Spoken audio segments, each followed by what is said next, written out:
hindi pa na ibabalik.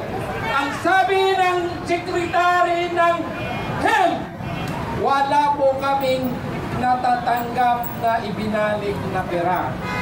Pangalawa po, ang gold na 124.94 metric ton na gold. Pagkano po yun? Ang 124.9 metric ton ay 124.9 in-interview ng guys kilos. Brother Kair. Ang isang kilos ay 1,000 gram. Ang 1,000 gram ay magkano ngayon ang gramo ng gold? 6,000 ngayon per gram. Naabot sa 124 metric ton is 749 billion. Saan ngayon? Napunta po sa ICC. Binigay po doon. Kaya si Pangulong Duterte hindi po na-okay yung interim release niya dahil po nakadeposit doon yung gold natin. Pangalawa, yung Thursday, si Remulla ay umalis sa bansa. I want natin kung pumunta ba sa dahig para i-block yung interim release ni Pangulong Duterte. Bakit po? Tingnan po ninyo umalis sa airport. Pangatlo po, yung PDIC natin na diniposit, ninakaw din. Pati yung mga Maharlika funds. Saan po napupunta yung pera natin? Ang pinaka mahirap sa atin, mga taong bayan, yung ninakaw nila na flood control na 500 billion. Nasaan po? Sabi nila, nagsalita na si Diskaya na yung 17 na mga congressman, iyon ang imbestigahan para magsalita sila kung saan nila pinunta yung flood control na ghost project.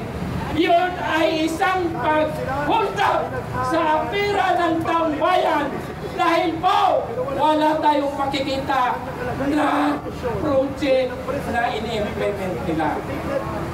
Naintindihan po ninyo na ang sinabi po ni Saldico ay isang mastermind ay si First President Bongbong Marcos. Bakit po hindi na ulihin yan? Pangalawa, sinabi po ng kapatid niya na senador sa buong mundo na ang kapatid niya uuwi na tayong alin. Dahil hawakan po ang kamay mo para maiwas tayo sa kaguluhan sa Pilipinas, para matuwid pa natin ang mga Pilipino.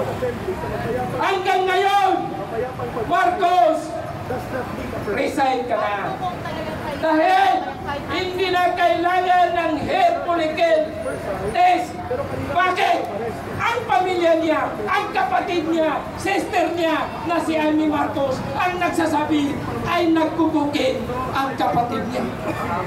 Panawagan po sa PDEA, Philippine Drug Enforcement Agency, na General Director na si Police General Isagali Meres. Retired po siya. Tapos huli ninyo si President Marcos. Dahil nagtukukin yan. Huwag ninyo ulihin yung mga maliit na isda. Yan ang ulihin ninyo ang pinakamalaki na isda. Bakit po? Dahil may kapangyarihan. Saan po ang justisya?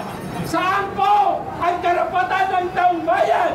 Saan po ang karapatan ng mamamayan na nagbabayad ng saktong buwis? Kaya po, Marcos, alis na po ka sa Malacanang. You better to step down so that the Filipino people malinis po sila nagbabayad ng buwis. Kaya po, hindi po pabutin yung mga salita ko dahil marami pong nagsasalita. Ngayon po, panawagan natin, Marcos resign! Marcos resign! Marcos resign! Marcos resign! Marcos resign! And siyempre, peace for all. Marcos resign, peace for all.